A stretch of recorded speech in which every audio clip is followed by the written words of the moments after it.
El mensaje de un curso de milagros. Un curso de milagros enseña que el tiempo no es lineal y las decisiones se toman en el nivel de la mente, fuera del tiempo y del espacio, independientes del cerebro y del cuerpo con los cuales nos identificamos. La dificultad en entender este fenómeno intemporal procede de nuestros cerebros linealmente programados, los cuales no pueden ir más allá de su propia programación y por consiguiente no pueden entender la no linealidad de la mente. Las formas específicas del mundo solo tienen significado en la medida en que nos ayuden a pasar más allá de las mismas hacia el contenido abstracto del amor de Dios, que es nuestro único deseo y objetivo.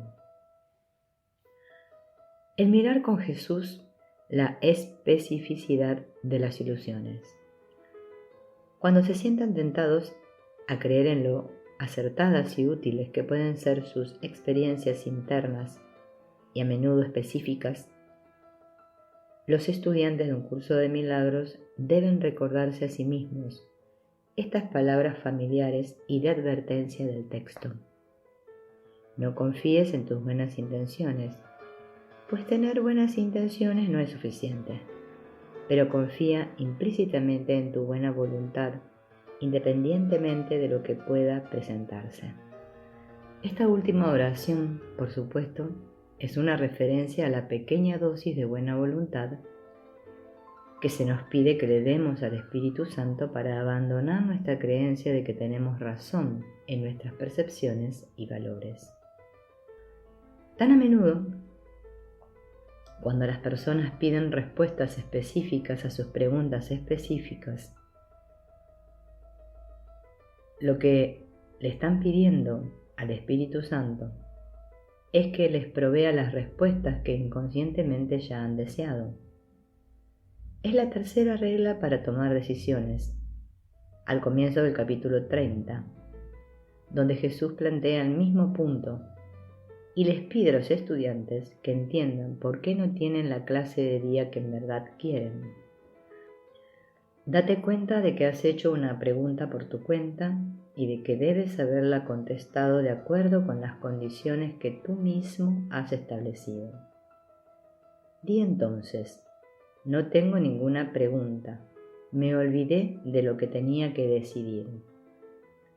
Esto cancela las condiciones que has establecido y permite que la respuesta te muestre cuál debió haber sido realmente la pregunta.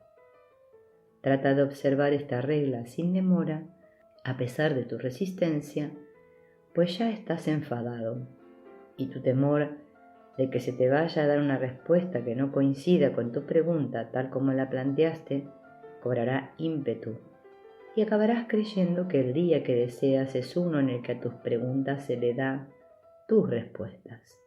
Y no será así, pues ello te arruinaría el día al privarte de lo que realmente deseas. Así pues, al pedirle realmente a Jesús que conteste su pregunta, siempre algún aspecto de lo específico, los estudiantes están trayendo la verdad a la ilusión, más bien que la ilusión a la verdad, como se les pide repetidamente en el curso.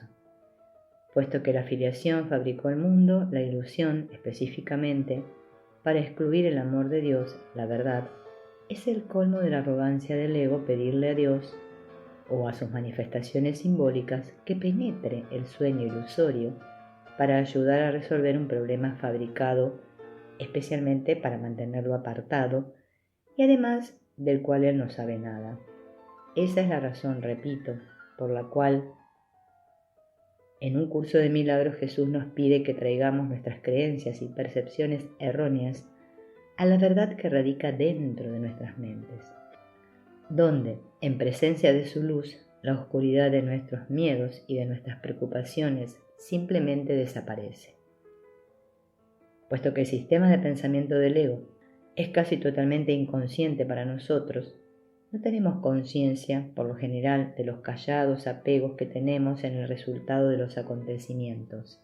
Esta es la ventaja de pasar más allá de lo específico. hay mucha menos probabilidad de que la audición de uno se contamine.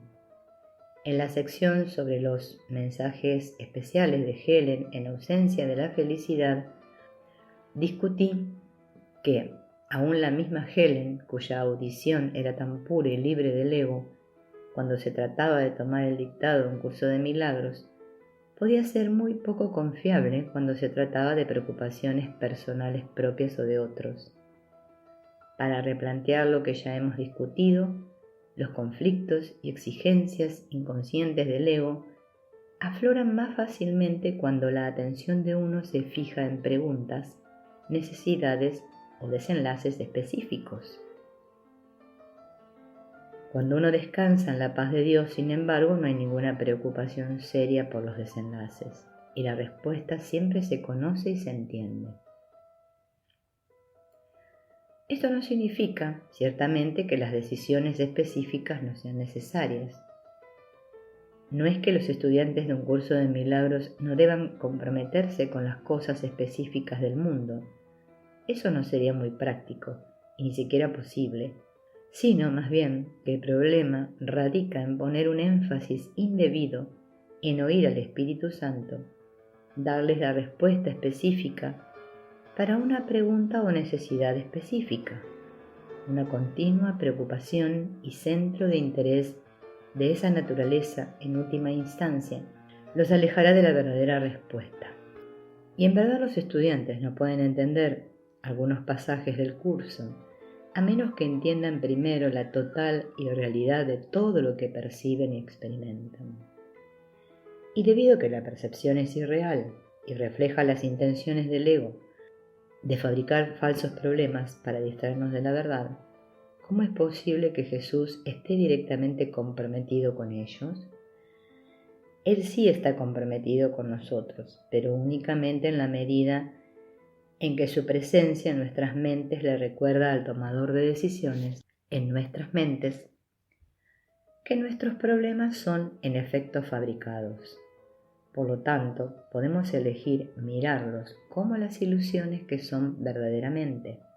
La honradez que Él nos pide requiere, pues, poder ver nuestros problemas por lo que son, en mirar el problema tal como es y no en la forma en que tú lo has urdido. No podemos efectuar este mirar sin Él, pues el hacerlo significa que una vez más hemos renunciado a su amor y elegido los ojos del especialismo del ego a través de los cuales miraremos en lugar de los suyos. Por otra parte, el mirar las decisiones de nuestro ego con Jesús expresa el habernos reunido a Él y de ese modo deshacemos el cimiento mismo del sistema de pensamiento de separación del ego que en primer lugar ha originado el problema percibido. El énfasis recae consistentemente en que traigamos nuestras ilusiones ante su amor, de modo que su luz pueda desvanecer la oscuridad del ego. Esa es la única función de ellos y de su luz. También las líneas con las que termina el último párrafo reflejan el deshacer de los intentos del ego de disociar los dos sistemas de pensamiento, los cuales se excluyen mutuamente y que pertenecen al ego y al Espíritu Santo. El papel del Espíritu Santo es la de mirar con nosotros la causa de nuestra angustia, que es la decisión de tomar en serio la diminuta y alocada idea. Al traer las tinieblas de nuestro sufrimiento hasta su luz, aprendemos a reírnos de la tontería de creer que el Hijo, a quien Dios creó perfecto, podría jamás separarse de la perfección. Aquí se refleja el punto de que el Espíritu Santo o Jesús tendría que haber estado tan loco como nosotros, si Él en verdad fuese a tratar estos problemas y preocupaciones de carácter ilusorio. Así veríamos nuevamente cómo el sutil ego intentaría traer la verdad del Espíritu Santo a las ilusiones suyas para que el Espíritu Santo las resolviese.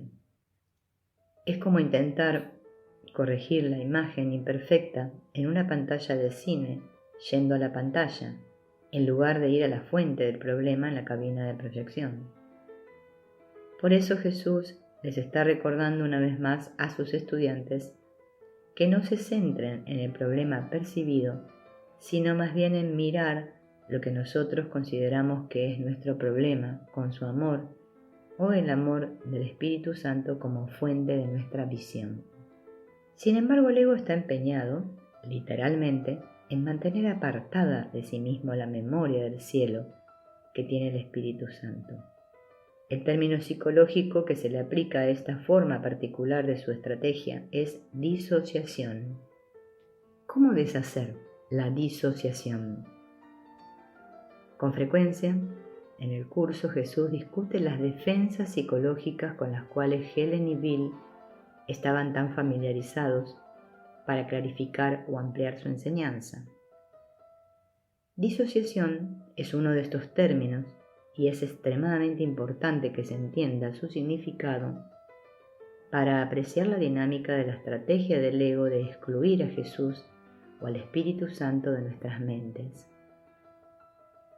Igualmente es extremadamente importante que se entienda esta dinámica para poder apreciar mejor el papel que Jesús y el Espíritu Santo desempeñan en el deshacimiento del ego, el traer la oscuridad de sus ilusiones a la luz de la verdad de ellos.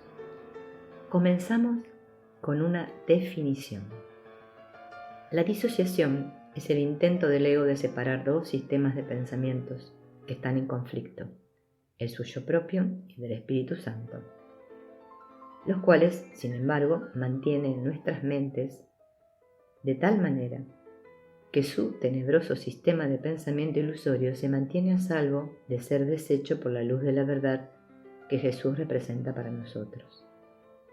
El ego no tiene la capacidad para abolir o destruir al Espíritu Santo, pero puede ocultar su presencia mediante este mecanismo de defensa. Él sabe que una vez estos sistemas de pensamiento que se excluyen mutuamente se pongan uno al lado del otro, el significado del énfasis de Jesús en un curso de milagros de que se traiga la oscuridad a la luz, la ilusión a la verdad, el ego tiene que desaparecer. Así pues, la disociación viene al rescate del ego al asegurarse de que la razón de la mentalidad correcta permanezca separada y sea inaccesible a una decisión sensata de parte de nuestro tomador de decisiones. Y es por esto, pues, por lo que el ego bendice todo intento de parte de los estudiantes de un curso de milagros de persistir en traer la luz del Espíritu Santo a la oscuridad, lo cual ellos hacen invariablemente siempre que le piden a la luz de Jesús que les resuelva un problema, lo cual significa cualquier problema que esté fuera de la mente. Al seducir de este modo a los estudiantes, el ego es capaz de mantener la oscuridad de su culpa alejada de la luz del perdón, la cual existe solo en la mente.